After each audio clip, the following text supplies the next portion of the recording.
Olá, estamos aqui para mais um Café Filosófico, uma parceria TV Cultura e CPFL Energia. O que nos leva a uma compulsão?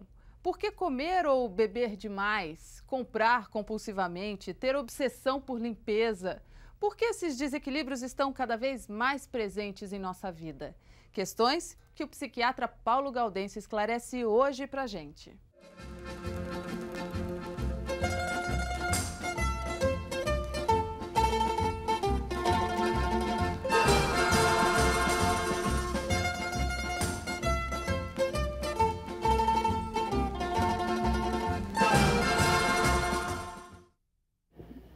Eu tive um episódio quando logo que eu me formei, né? Era bem novinho mesmo, e tinha um paciente que fazia análise de divã. De repente ele teve um acometimento psicossomático, deu-lhe um prurido psicossomático muito forte. Ele aguentou uma semana, duas, a coisa não passava, e ele então me procurou, porque ele achou que talvez em grupo fosse mais eficiente. Só que eu era bem recém-formado, bem mesmo. É por isso que eu fiz o que eu fiz. Eu encaminhei o paciente para um compadre meu, colega de classe, Luiz Henrique Pascoal, que é dermatologista, que examinou o paciente, diagnosticou sarna, curou o cara numa semana. Eu perdi o paciente, o psicanalista perdeu o conceito, uma loucura. Era sarna. Eu aprendi isso, foi bem no início da profissão. E eu disse, isso vai marcar a minha vida. Marcou menos do que eu gostaria. Porque como a gente vive enredado no psi, a gente esquece de começar pelo somático. Impotência sexual, que a gente esquecia de ver a diabetes, porque o indivíduo não tinha nenhum sinal de diabetes. De repente acontecia, descobria diabetes, e aí a gente tinha entendido a impotência e tinha entendido que devia começar por lá. Então, o que eu vou fazer hoje é começar por lá. Vamos começar a conversar um pouco sobre o físico, certo? Que senão a gente acaba achando que tudo é emocional e de vez em quando é sarna. Então, é verdade. Por quê? Porque muito da obesidade é genético, é familiar. Então, o que é obesidade? É um negócio, um balanço, quer dizer, eu ingiro alimento, eu queimo esse alimento. Se eu ingiro demais, eu vou ter um depósito. Se eu queimo de menos, eu também vou ter um depósito. Mas fisicamente, familiarmente, eu posso ter uma tendência a acumular, quer dizer, a gastar pouco na minha atividade. Então, familiarmente, eu vou ter uma característica de ser um pouco mais gordo do que a média da população. E isso devia ser absolutamente respeitado. E é pouquíssimo respeitado.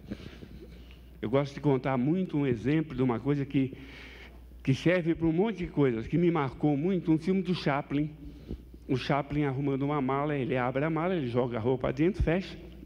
E quando ele fechou, ele viu que sobrou uma perna, uma manga, uma gola. Ele dá uma olhada assim, pega uma tesoura e dá uma arrumada na mala, quer dizer, corta o excesso. Quando a gente tem um modelo, a gente corre o sério risco de fazer isso com a gente. Então, como a gente tem um modelo do corpo, o modelo estético, que é tão propagado pela mídia, há pessoas que estão se violentando, na medida em que tem uma característica familiar de ter mais peso, e estão se violentando para poder caber dentro da maleta do Chaplin. Então, primeira coisa a chamar a atenção é que existe um componente físico, e esse componente físico deve ser levado em consideração. De tal forma que qualquer pessoa que esteja com um peso maior deve começar a pesquisa pelo físico. Se não existe algum componente orgânico que está desencadeando aquilo. Porque, se for, é o componente orgânico que tem que ser tratado. Certo? Segundo, é num limite que existe entre o físico e o emocional. Uma das maiores causas que existem hoje em dia, que eu considero que existe, é a compulsão alimentar. Nós estamos vivendo um período de compulsões. Não só alimentar, não. É compulsão por comer, compulsão por beber, a compulsão sexual, a compulsão por comprar, pela ordem, pela limpeza. Existe uma série de compulsões.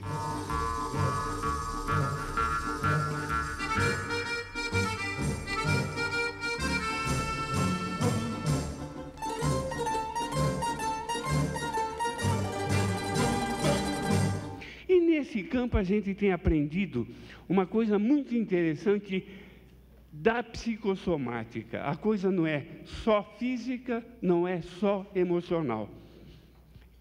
Porque todo o estudo das compulsões está em cima da sinapse nervosa.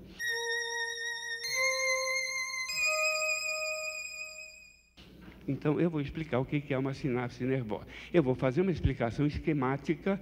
Então, se tiver algum neurologista presente, me perdoe, é esquema que eu vou apresentar, mas é a forma que eu consigo para que todo mundo entenda. Como é que funciona isso? Então, nós estamos aqui conversando, de repente vem alguém fumando e esbarra o cigarro no braço dela, certo? Imediatamente ela vai fazer assim.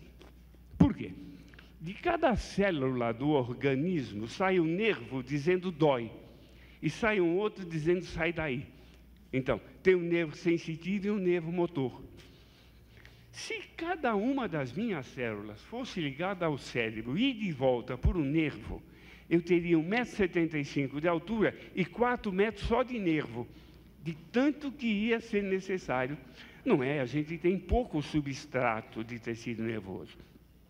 É porque a ligação não é direta. O nervo não é uma estrutura contínua. A carga de energia vem para cá e passa para cá. E daqui ela se divide para uma destas sinapses. Isso aqui é sinapse nervosa. Cada nervo tem 200 a 300 sinapses. A maior parte dela, inclusive, não é nem utilizada. É por isso que tem aquela música do Raul Seixas que a gente não usa nem 10% da nossa cabeça animal. É porque tem um monte de sinapse que não é utilizada. Mas veja, se tem 200 a 300 em cada nervo, é uma malha que com pouco tecido nervoso eu ligo tudo. Só que tem um pequeno problema. A carga de energia tem que passar daqui para cá. Certo? Carga de energia é emoção. Raiva, tesão, medo, é carga energética. Então, a agressividade vai por aqui, e ela não pode saltar. Então, como é que ela faz? Ela se liga numa substância aqui e se desliga aqui. Essa substância chama neurotransmissor. Isso é que é neurotransmissor. Bom, de repente alguém faz uma coisa que me ofende, eu não sei botar limite ou não posso botar limite, certo? Eu vou ficar com uma raiva enorme, mas eu não sei lidar com aquilo, eu engulo a minha raiva. Nada mais emocional do que isso, certo? Eu queria responder, mas não sei, eu não posso. Engulo a raiva. É emocional. Sabe o que acontece no corpo? O neurotransmissor sai daqui e vai se ligar noutra substância ali. Eu terei uma diminuição de neurotransmissor na sinapse nervosa. Estamos indo bem? A carga de energia vai ter mais dificuldade de correr. Eu vou começar a ter um desinteresse, um desânimo. Eu acho desânimo uma palavra fortíssima, porque ânimo é alma. Desânimo quer dizer sem alma. Eu aprofundo, eu estou entrando em depressão. Certo? Então entenda, a causa é emocional, mas eu vou entrar em depressão porque eu tenho uma alteração física. Bom, o que eu faço? Um paciente me procura nessa situação, eu dou para ele um remédio que vai entupir aqui como se fosse chave falsa. Então, o neurotransmissor não tem onde se ligar. O que ele faz? Ele volta. E no que ele volta, refaz o fluxo e eu resolvi o problema. É uma diminuição de neurotransmissor na sinapse que vai dar depressão. Muito bom. Aí nós estamos todos aqui, conversando, etc. De repente, entra um leão por aquela porta. Nós todos vamos entrar em pânico. O que significa isso? Que ao invés de diminuir, vai haver um número enorme de neurotransmissores na sinapse. E o segundo que chegar, porque eu garanto que eu vou ser o primeiro, eu vou, em pânico, sair correndo desesperadamente. Só que a vida moderna, em função do estresse, fez com que a gente tivesse isso sem o leão. Chama-se síndrome do pânico, certo? Veja como tem coisa de alteração de sinapse. Síndrome do pânico era um negócio, era raro. Eu me lembro quando eu comecei a trabalhar, eu tinha 2 casos de síndrome do pânico. Isso faz 40 e poucos anos. Era um negócio complicado, não tinha diagnóstico, o tratamento era pesadíssimo. Um deles era um juiz do interior, ele ia toda semana fazer terapia em São Paulo, a esposa ia com ele, porque ele tinha pânico, não tem um negócio pesado. Hoje em dia existe um remédio que a gente dá para a pessoa e em pouco tempo se controla a síndrome do pânico. Por coincidência, esse remédio é um antidepressivo. Quer dizer, o mesmo remédio que eu uso para entupir as células é o remédio que a gente usa para controlar a síndrome do pânico. Distúrbio obsessivo compulsivo. Mania de lavar a mão, mania de limpeza, compulsões. Tem um nome, chama-se DOC. Olha, vocês não fazem ideia que terrível que era o tratamento de alguém com distúrbio obsessivo compulsivo. Eu te lembro de um paciente que eu tinha, que ele tinha a insegurança de entregar um documento sem lê-lo. E ele lia uma vez, ele lia 2, ele lia 10 vezes. E a profissão dele era advogado. Olha que situação horrorosa, o que esse cara sofreu. Hoje em dia, a gente usa um remédio que, por coincidência, é o mesmo. Então, perceba que as compulsões não são só emocionais. Elas têm uma alteração psicossomática. Existe uma alteração dos neurotransmissores na sinapse nervosa. Tanto que a gente trabalha com medicação paralelamente a uma psicoterapia. Para todas as compulsões, hein? Mania de ordem, mania de limpeza, mania de comprar. Eu nunca chamaria alguém que tem mania de comprar de perdulário. Ele é compulsivo, certo? Eu nunca chamaria um indivíduo que tem mania, compulsão de comer de voraz. Ele é compulsivo. E compulsão é uma força superior ao indivíduo. E ela precisa ser tratada quimicamente. Felizmente, hoje em dia, a gente sabe que existe medicação para isso, e psicoterapicamente.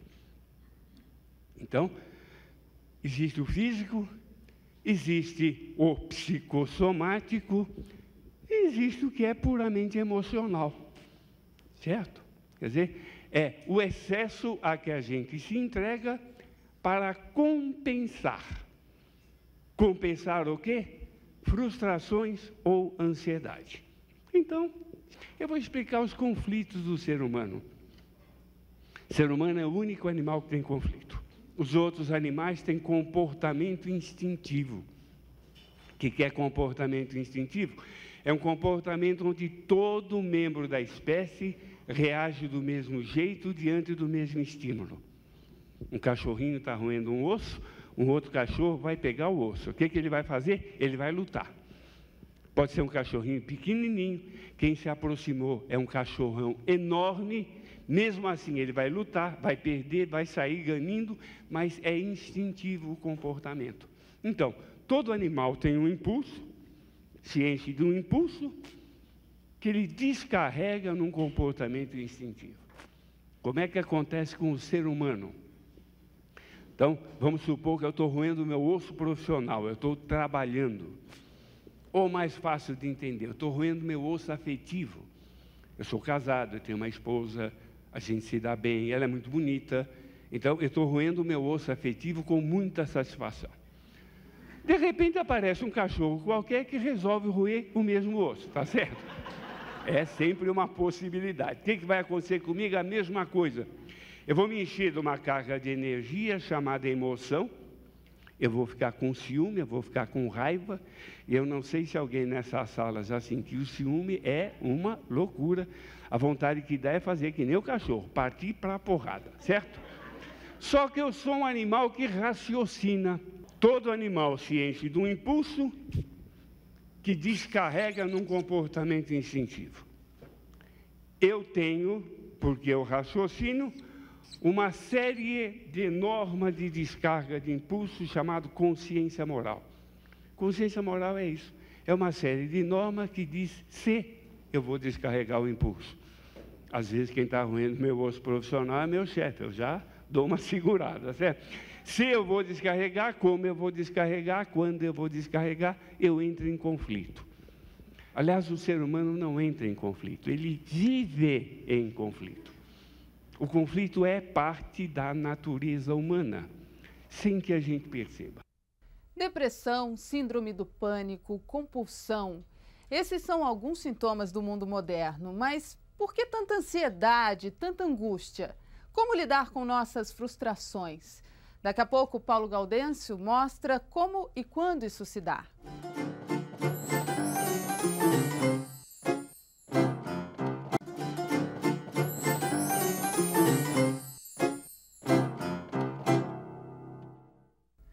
Na nossa vida, fazemos escolhas o tempo todo. Ao escolher, algo se ganha, mas também algo se perde. Como lidar com isso?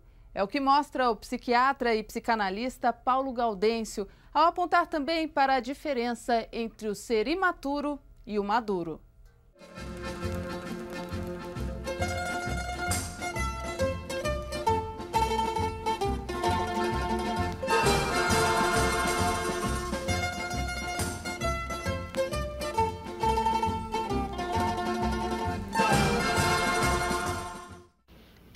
Então, eu estou com uma gripe brava, né? Deitei, hoje de manhã tocou o despertador. O que o cachorro diz? Quero ficar na cama. O que a cabeça diz? Não vai dar tempo. O que eu fiz? Levantei, tomei banho, me vesti. Vamos cumprir o dever. O que é cumprir o dever? É fazer o que a série de normas diz que é para ser feita. Isso é automático. A gente é culturalmente treinado para isso. A gente nem percebe o conflito, certo? Esse mecanismo é muito funcional. Falha às vezes. Cada vez que falha, a gente tem um sintoma. Em psiquiatria, a gente tem 3 grandes sintomas: depressão, ansiedade e angústia. Depressão, eu até expliquei para vocês. É quando eu implodo uma carga energética chamada agressividade. É quando eu não posso ou não sei usar a agressividade para colocar limite, eu implodo, aquilo vai me dar depressão. Angústia. Quando é que eu me angustio? O ser humano sente angústia quando o que o impulso pede e o que a consciência manda tem igual valor e ele não consegue se decidir. A história da angústia é a história do burro de Buridã. É um burro que atravessou o deserto, chegou no oásis, muito cansado, morto de fome e de sede, e parou. E quando ele parou, ele viu que ele tinha parado exatamente na metade da distância da comida e da bebida. E aí ele não podia se decidir, ele não podia comer porque ele tinha sede, ele não podia beber porque ele tinha fome. E é daí que vem a expressão de pensar morrer o burro, certo? Nós temos um sintoma chamado angústia, que é um sintoma de ânguor, de aperto. Angina é uma dor de aperto no coração, dá uma tristeza. Angústia é uma sensação de aperto, dá um nó na garganta, dá uma vontade de chorar, mas principalmente nos brônquios. Então a gente sabe que o indivíduo está angustiado porque ele não consegue dar a última respiradinha, certo? Então ele suspira, daí a pouco ele... Então, na clínica é assim, está suspirando, está angustiado, está dividido, a gente vai atrás da divisão. Atendo uma moça, o caso dela não era de angústia, ela estava ansiosa e deprimida, a história era chata, noiva, chega perto do casamento, tomo fora. E ficou muito chateada. Agora, o complicado não é isso, não foi o que a levou à terapia. O que a levou à terapia é que é a segunda vez que isso acontecia na vida dela. Pela segunda vez se aproxima o casamento, toma um fora, ela fica mal, me procura, eu fui acolhedor, atendi a menina, dei ansiolítico, antidepressivo, ela melhorou, põe no grupo. Eu sou terapeuta de grupo, eu gosto de trabalhar em grupo. O grupo também foi acolhedor, ela foi bem recebida, o grupo foi amigo. Então, a minha definição de amigo é fundamental, é básico no meu trabalho, tanto clínico quanto empresarial. É assim, se eu estou errado, o amigo fala para mim, inimigo fala de mim, certo? Quando eu digo que o grupo foi amigo, o grupo começou a mostrar para ela onde que ela agia errado. Então, em maio, a menina já tinha percebido que os 2 foras que ela levou foram dolorosos, mas não foram injustos, certo? Em setembro, ela já sabia que era uma pentelha, que ou ela mudava o jeito de ser, ou nunca mais na vida ia ter noivo. Em novembro, a mulher tinha melhorado muito. Estava com mais autoconhecimento, tá? Portanto, tomando conta da própria atitude, o que a fez muito mais simpática. Eu achei que ela estava mais bonita, eu vi a melhora dela, foi muito evidente. O grupo viu a melhora dela. Claro que teve um vizinho que começou a ver a melhora dela. Então, começou a ver o papo do vizinho no grupo, né? Puxa, eu tenho um vizinho, um cara simpaticão. Gente, quando eu saí hoje, o vizinho me cumprimentou, mas ele deu uma olhada assim. Dezembro, a menina chega para a gente, mas aconteceu uma coisa maravilhosa. O vizinho me telefonou, a gente saiu para jantar e foi muito legal. Eu disse, uai, a mulher só conta coisa boa, por que suspira?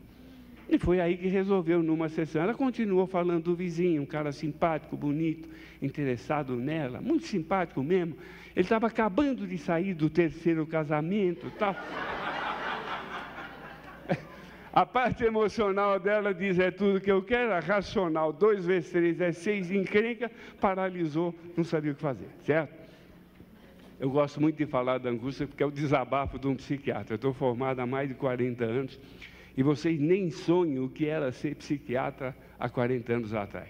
Não existia medicação. Não existia. Tinha 2 remédios, que era ou maracujina ou eletrochoque. Quer dizer, aqui no meio era um vazio total. Hoje em dia não, hoje em dia a gente tem uma bateria medicamentosa invejável. Ansiolíticos, antidepressivos, tudo, menos para angústia. Angústia não tem medicação química. No entanto, tem uma coisa, que se o angustiado tomar, a angústia se dissipa na hora, parece mágica, que é decisão. Na hora que o angustiado decide, a angústia se dissipa instantaneamente e ele entra em frustração. É porque o ser humano ou está angustiado ou está frustrado e não tem conversa. Todo mundo entende frustração como sinônimo de doente, quando não é verdade. Porque nós temos a compensação pelo termo do conflito que foi escolhido. Compensação é a tal palavra mágica. Não há escolha sem perda, não há escolha sem ganho. Se eu, na minha escolha, ganho mais do que perco, eu nem percebo a frustração. Então, vamos dar um exemplo, e o exemplo não é nem clínico, é social. Noite livre, com 2 filmes que eu queria ver. Eu fico meio indeciso, resolvo e compro a entrada, meio chateado. Eu queria ver o outro filme. Só que eu sei que se eu trocar de bilheteria não adianta, eu vou ficar meio chateado, eu queria ver aquele filme. Quer dizer, no que eu escolhi, eu me frustrei. Entro no cinema e escolhi um filme bom. O que é um filme bom? É um filme que bate com o gênero que eu gosto. Eu gosto de filme de aventura. Drama eu vejo no consultório. No cinema é Indiana Jones. Aí eu vou ver um filme de detetive. E o filme é muito legal. E o cara corre um perigo, eu levo um susto, tem uma mensagem. Olha, eu fiz uma escolha compensatória. Como é que eu saio do cinema? Feliz, alegre, satisfeito e frustrado. Eu não vi o outro filme, mas eu não me incomodo com a frustração. Outra noite livre, Eu tenho um amigo intelectual, ligo para ele, disse, você tem algum palpite? Ele disse, vai ver o filme dinamarquês.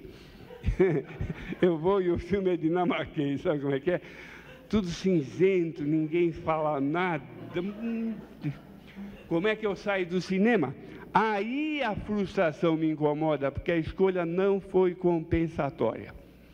O que eu faço? Eu vou para um restaurante, porque eu estou com fome. Não, porque eu quero me compensar. Chego no restaurante, sento, o rapaz de paletó branco me dá o cardápio. É um rol de opções. Eu tenho que escolher tudo de novo. Escolho o prato certo. Saio do restaurante feliz. Escolho o prato errado. Vai depender da companhia. Algumas compensam, outras não compensam. Gente, a gente passa o dia fazendo escolhas compensatórias ou não. Gente, eu só estou resumindo para vocês uma coisa que eu sei que vocês sabem. Porque nós somos um país católico. Então, vamos dar um exemplo de pecado e vamos aproveitar para falar do pecado, que é o tema do nosso papo de hoje, que é regime alimentar e bomba de chocolate. Eu me aproximo da bomba de chocolate e peco. Como a bomba de chocolate? O que eu tenho? Uma grande compensação e um longo arrependimento, medido em gramas. Eu me aproximo da bomba de chocolate e como uma salada de fruta. O que eu tenho? Um grande arrependimento e uma longa compensação. Isto vale para qualquer conflito. Faço regime ou não faço? Tenho uma vida sedentária ou faço exercício? Fumo ou não fumo? Faço aquele curso de pós-graduação que vai me dar um trabalho enorme, ou me dou mais lazer agora? A gente passa o tempo todo fazendo escolhas. E isso é que nos leva à definição de maturidade. Maturidade é a capacidade que eu desenvolvo de me impor frustração a curto prazo para ter compensação a médio e a longo prazo. O imaturo é um cara que não consegue se impor frustração. Então, ele sempre busca a compensação. O imaturo é um cara que eu dou a semente para ele plantar e ele imediatamente come a semente para ter prazer. Ele nunca vai ter o que colher. Está claro isso? Então, acho que agora a gente entendeu o que é compensação. É o prazer que eu me dou quando eu não sou capaz de me impor frustrações. Isto vai fazer com que eu queira sempre ter uma compensação a curto prazo, embora o arrependimento seja a médio e longo prazo. Ficou claro? Em outras palavras, se eu falar de obesidade, existe uma causa orgânica, pode existir uma causa orgânica e ela deve ser pesquisada. Segundo, a compulsão alimentar não é só emocional, porque a gente tem uma alteração de neurotransmissor na sinapse nervosa. E o tratamento deve ser físico, com o uso de um antidepressivo que refaça o fluxo dos neurotransmissores. E um processo terapêutico para que o indivíduo amadureça, isto é, aprenda a se colocar frustrações. Se eu não estou falando de uma causa orgânica, nem estou falando de uma compulsão alimentar, eu estou falando de desajustamento emocional, de imaturidade. Imaturidade é eu não saber me impor frustração a curto prazo para ter compensação a médio e a longo prazo. Só que tudo isso que eu falei para a obesidade, na minha opinião, vale para todos os conflitos que nós estamos vivendo. Ansiedade eu aprendi com uma assistente. É um negócio assim. Eu tenho na clínica há muitos anos observação de grupo terapêutico. O pessoal sai da faculdade assim com um monte de coisa na cabeça, fazem observação de grupo e a gente tem reunião semanal para discutir os casos. Era uma menina que estava fazendo supervisão, estudante de psicologia, judia, Nós estávamos na época da guerra em Iraque, Israel estava sendo bombardeado. A irmã dela estava em Israel, o que fez com que ela ficasse muito ansiosa. Agora, ansioso ficou o pai dela, que fez uma coisa que eu achei maravilhosa, eu fiquei impressionado. Ele comprou uma passagem e foi para Israel. Ele me ensinou que a ansiedade é pior que guerra, porque tem gente que vai para a guerra para acabar com a ansiedade. Segundo, chegou lá, tinha guerra, mas tinha que tinha, não tinha a que a CNN mostrava. Ele viu o tamanho da encrenca. A ansiedade dele acabou. Ele telefonou para a filha, a ansiedade dela acabou. Então, como é que eu defino a ansiedade hoje, depois desse episódio? Ansiedade é o medo que a gente sente antes que a gente saiba o tamanho da encrenca. Certo? Onde a gente inflaciona tudo que de pior pode acontecer. Mas só passa quando eu vejo o tamanho da encrenca. Então, o que eu tenho que fazer com a minha ansiedade é ir verificar. A coisa que está me dando ansiedade é um nome elegantérrimo para medo, certo? Aquilo que está me dando medo, eu vou lá conferir, certo? Como é que se faz? Se mantém a ansiedade, não vai conferir, e se procura compensações, certo? Ao invés de enfrentar o problema. Se está suspirando, é porque está angustiado. Se está angustiado, está dividido. O remédio da angústia é a decisão, mas não há escolha sem perda. No próximo bloco, mais pistas para lidar melhor com a vida com Paulo Gaudêncio.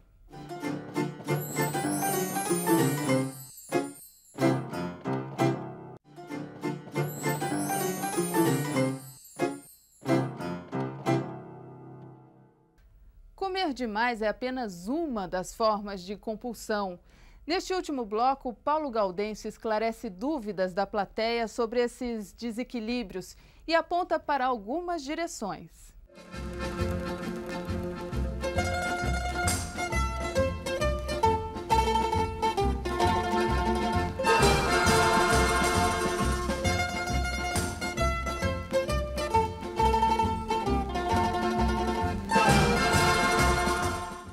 O jovem, ele não sabe que ele pode até ser um pouco gordinho.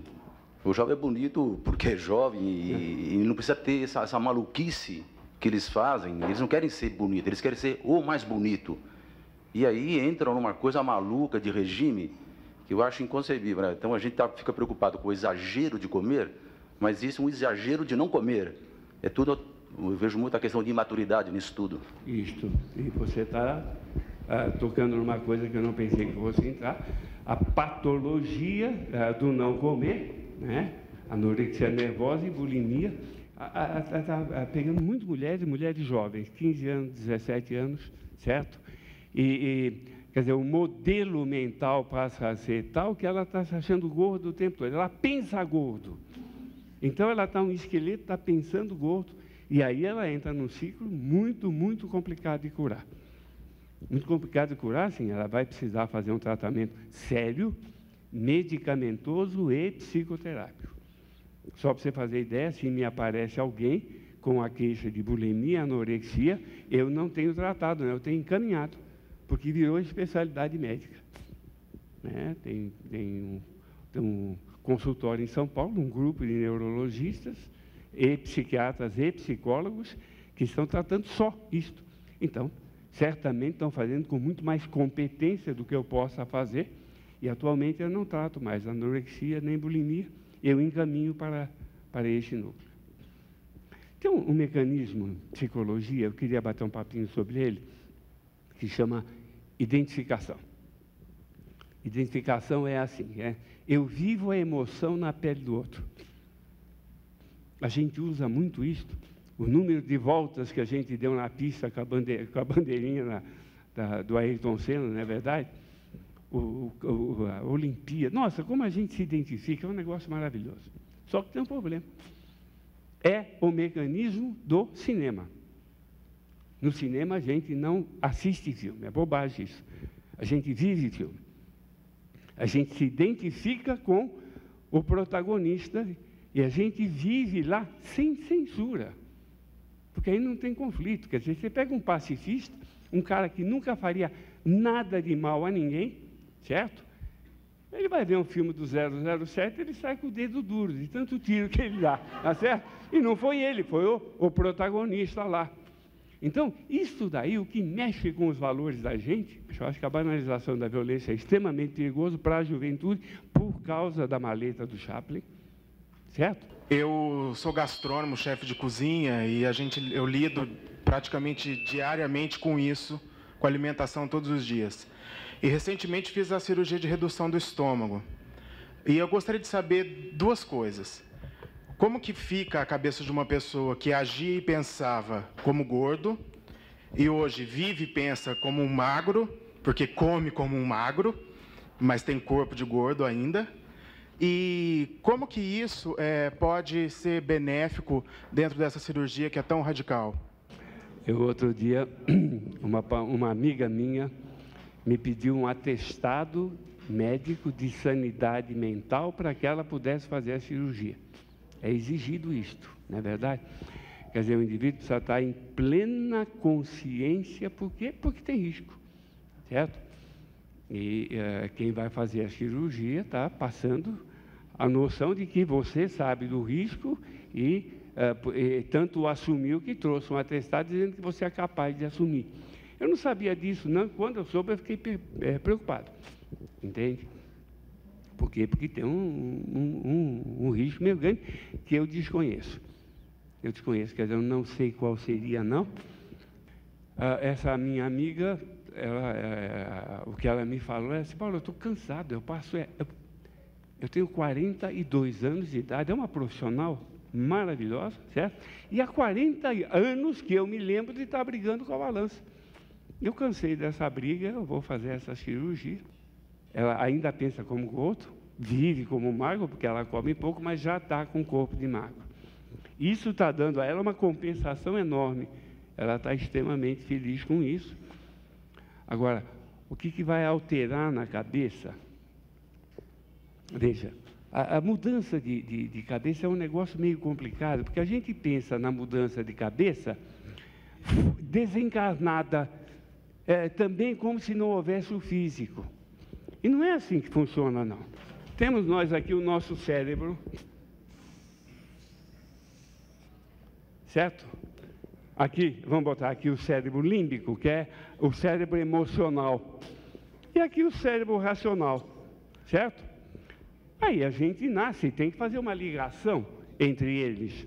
Mas olha, gente, a ligação é feita assim, hein? É de neurônios. É dendrite, axônio, que se... Como é que eu faço essa ligação? Eu tenho aqui um ambiente externo, eu tenho um pai, eu tenho uma mãe, eu tenho um irmão, eu tenho uma irmã. Um dia eu ajo de uma determinada forma e essa forma me dá um lucro afetivo. Veja, eu estou indo de sinapses nervosas, ligando o cérebro racional ao cérebro emocional.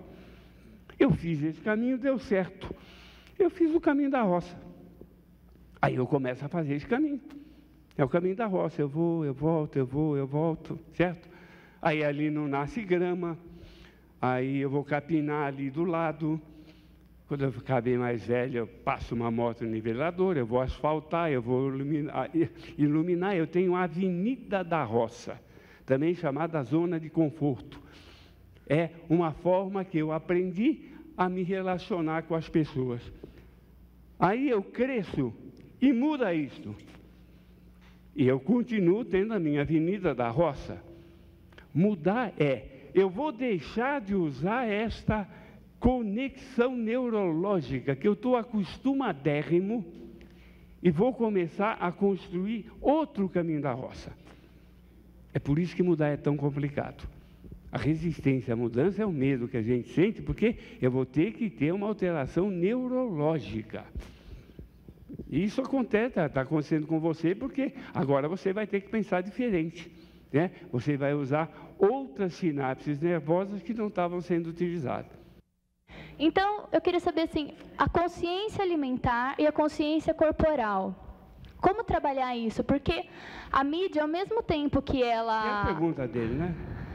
Mais ou menos. A mídia, ao mesmo tempo que ela bombardeia a gente com um monte de informações de lugares para comer, ela também põe um corpo ideal.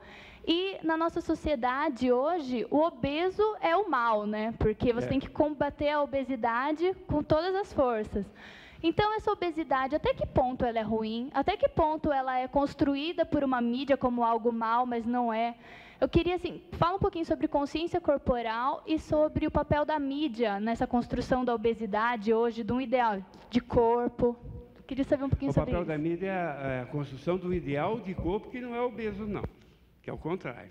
Eu acho que o que a mídia está fazendo é violentar uma série de pessoas que teriam constitucionalmente... A mídia não violenta nada.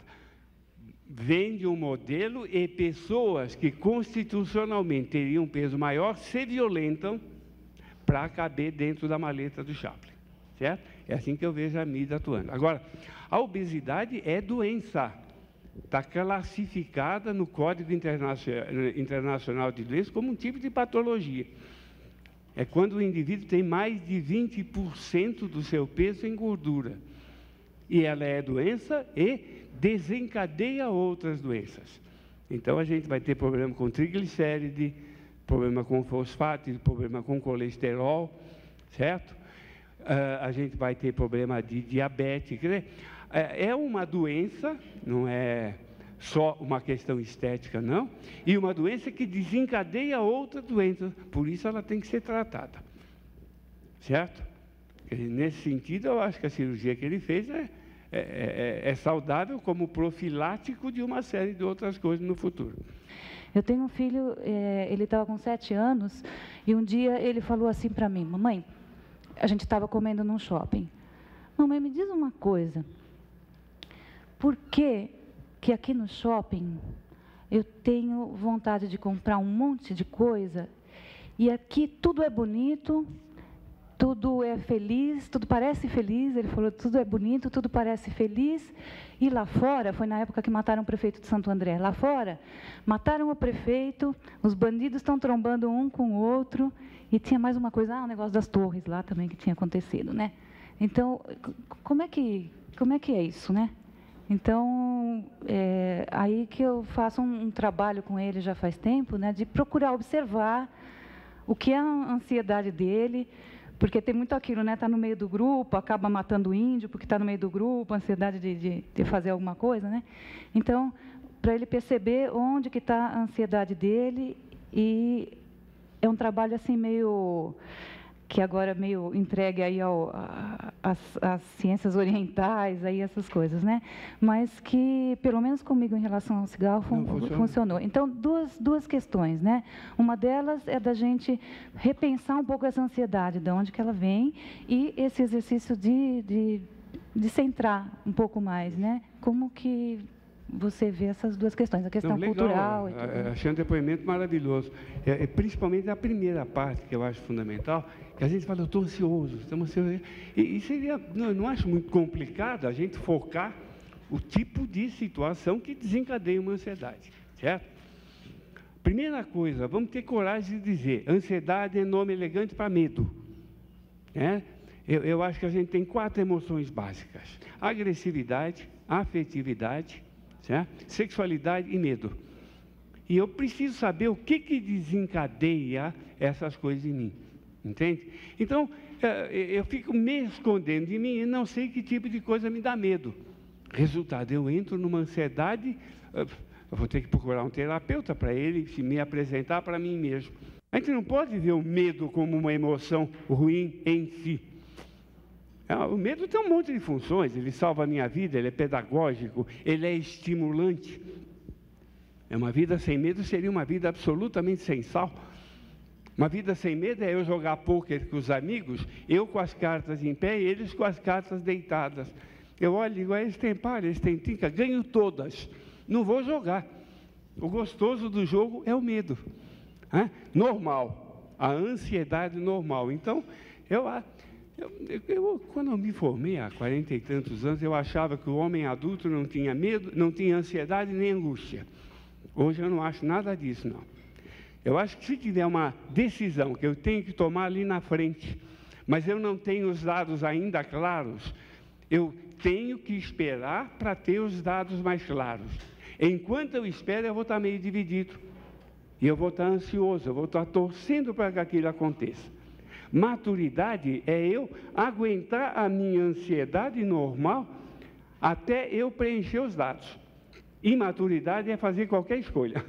Acaba a ansiedade, acaba a angústia, frequentemente vem o arrependimento. Então, eu tenho a minha ansiedade normal. Então, eu vou enfrentar alguma coisa, eu quero mudar uma determinada ordem de coisas. Eu me entro na batalha, eu tenho medo. A minha agressividade me mobiliza para que eu seja corajoso. O que é corajoso? É um cara que sente medo, mas enfrenta, e eu vou ter minha ansiedade normal. Ela é patológica quando eu estou com uma dificuldade maior que a minha habilidade. Ou porque eu não tenho habilidade mesmo, ou porque eu estou me cobrando em excesso. O perfeccionista, por exemplo, é um cara que está sempre com uma dificuldade maior que a habilidade, porque o que ele quer é a perfeição. O que você propõe é que, no que eu percebo isso, eu vou focar. Que tipo de coisa que está me dando ansiedade? E se eu sei disso... Quando a gente vê alguém que emagreceu, né, a gente fala, nossa, está melhor e tal. E assim, automaticamente vem uma coisa assim, de que ela não estava se sentindo bem com o peso que tinha. Então, já vem a associação de uma baixa autoestima daquela pessoa, né? Tem também a questão da cobrança de, olha, não vai engordar de novo, né? E aí a gente se sente muito cobrado mesmo, né? Tanto pelos amigos, quanto pela família, quanto por a gente mesmo. Eu acho que tem uma outra coisa também que é muito velada, que é a inveja, né? E a competição nisso tudo. Se você emagrece, você tem que ficar mais poderosa também. Ah, tá poderosa, né? Tá, agora vai arranjar namorado, né? Então, é uma cobrança muito grande para quem emagrece, né? Então, acho que às vezes não é mais fácil, entre aspas, permanecer gordinho ou comer em excesso para não enfrentar tudo isso. Nunca teria pensado nisso. Legal. De fato, dá menos ansiedade, que a cobrança é menor. Doutor Paulo, eu gostaria de saber se dentro do seu consultório, junto aos seus pacientes, é levado em consideração tanto o lado cultural quanto religioso. Diria o seguinte, não há diferença maior do que um asiático, um árabe, um europeu, mesmo entre os europeus, um italiano, um alemão, um inglês, um finlandês, se isso é levado em consideração, essas compensações, tipo de frustração e essa compensação. Se isso dá para ser... Se muda de perfil de pessoas. Dá. Veja, eu tenho a impressão que um bom terapeuta não é alguém que dá conselho para ninguém, certo? Um bom terapeuta é assim.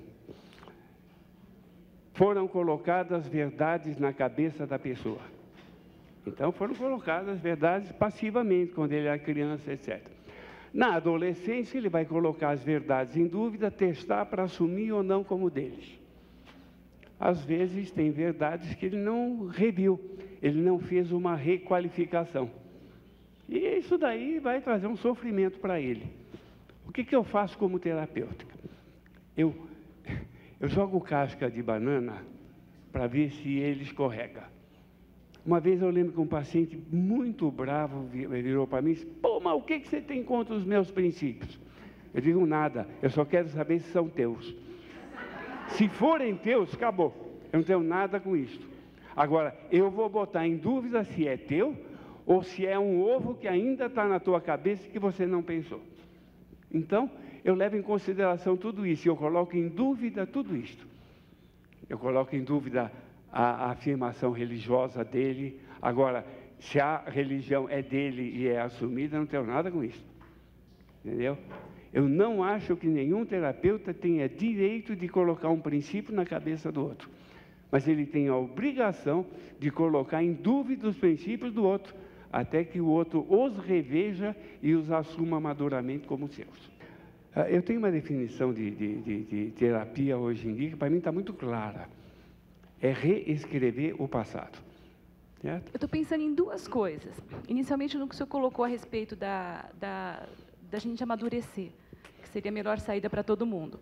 E aí, numa outra coisa que ela colocou, a respeito de que, quando a gente é gordinha e a gente emagrece, vem a cobrança, puxa, está poderosa, e assim sucessivamente. Quando a gente amadurece, também tem uma cobrança. A gente vira chato. A gente vira, puxa, é sério. Olha lá, é sério. Olha lá. É diferente, é um ET. Aquele que amadurece ainda mais um pouquinho antes da idade que tem, vira um ET. Né? E em alguns momentos eu vivi isso. E eu me senti um ET, até achar que tem um planeta dos ETs. E eu descobri que às vezes é bom amadurecer e às vezes não é bom. Quer dizer, estar entre a normalidade e a insanidade. Né? Minha pergunta é assim, vale a pena amadurecer mesmo? Veja, eu tenho uma amiga que diz assim, olha, quer a fórmula da felicidade? Saúde e ignorância. Quer dizer, botou os dois, você tem um cara feliz, entendeu? Bom, eu honestamente eu não acredito nisso, não. Eu concordo, eu nunca tinha feito a ligação que ela fez, você liga, eu vivi isso muitas vezes na minha vida. É marginalizado, quer dizer, a imagem que eu sempre uso, e eu vivi essa experiência, ficar em pé na Torre de Pisa.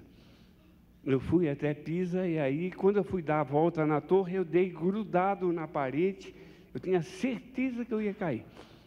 Eu não tinha visão que a torre estava torta, quem estava torto era eu, certo?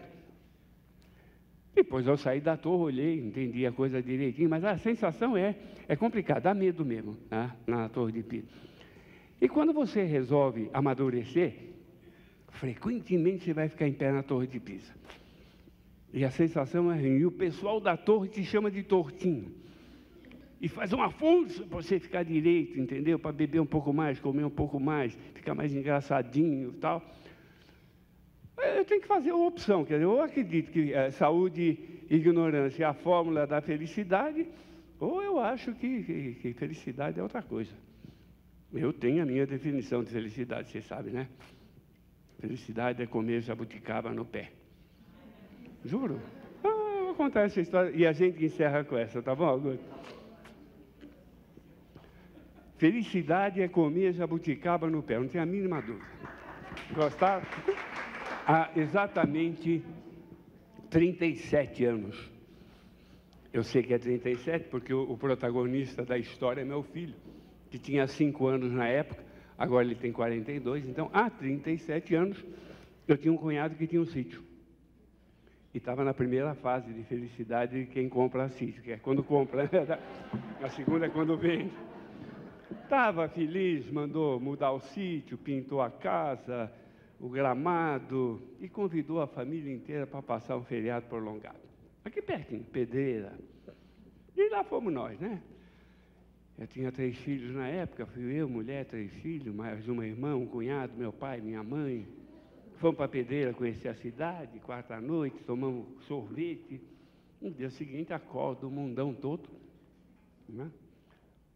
Gramado lindo, dia lindo, bola, vamos jogar futebol, né? Tinha uma árvore, bota umas pedras, vira gol, mas gol lá, estamos jogando bola, alguém deu um chute forte. E meu filho, com 5 anos, era o mais novinho da turma, então gandula, ele saiu atrás da bola. Pegou, voltou. E quando ele voltou, aconteceu o episódio. Ele nasceu em São Paulo, capital, caipira da capital. Adorava jabuticaba. Sabia que jabuticaba é uma fruta que dá na feira, né? A gente vai, compra. Ele está voltando e ele dá de cara com uma coisa que ele não imaginou que existisse. Uma jabuticabeira carregada. Ele parou, pegou uma jabuticaba, comeu, jogou a casca fora, pegou a segunda, comeu, jogou a bola fora... Mudou de atividade, de jogador de futebol a comedor de jabuticaba. Não foi o que me impressionou, não se espera outra coisa do menino de 5 anos. O que me impressionou foi a reação de quem esperava a bola. Porque o natural seria, ô moleque, olha a bola, vamos. Foi um minuto mágico, ficou todo mundo olhando um menino feliz. No mundo tinha ele, a jabuticabeira, o resto tinha sumido. Por que ele era feliz? Porque ele tinha cabeça e emoções voltadas para uma atuação que dá prazer. Então, eu não acredito que felicidade é saúde e ignorância. Ao contrário, quanto melhor eu tiver minha cabeça e quanto melhor eu souber lidar com as minhas emoções, mais chance eu vou ter de ser feliz. Porque cabeça e emoção voltada, eu tenho que transformar meus papéis profissional, social, familiar, em espaço onde eu possa comer jabuticaba. Né? embora a gente fique marginalizado com alguma frequência. Legal? Gente, muito obrigado a vocês. Felicidade é comer jabuticaba no pé. Café Filosófico, sempre um tema para pensarmos juntos, apontar rumos e formas de lidar com problemas que enfrentamos em nosso dia a dia.